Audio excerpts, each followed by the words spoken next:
Indiana has issued a special marine warning for Lake Michigan, Michigan City, Indiana to St. Joseph, Michigan, 5 nautical miles offshore the midline of Lake Michigan City, Indiana to New Buffalo, Michigan. New Buffalo, Michigan to St. Joseph, Michigan until 10:15 p.m. Eastern Daylight Time.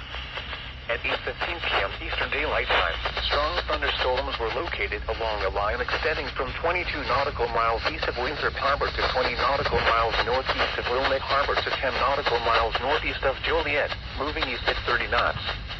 Hazard, wind gusts 34 knots or greater and small hail. Source, radar. Impact, small craft could be damaged in briefly higher winds and suddenly higher waves.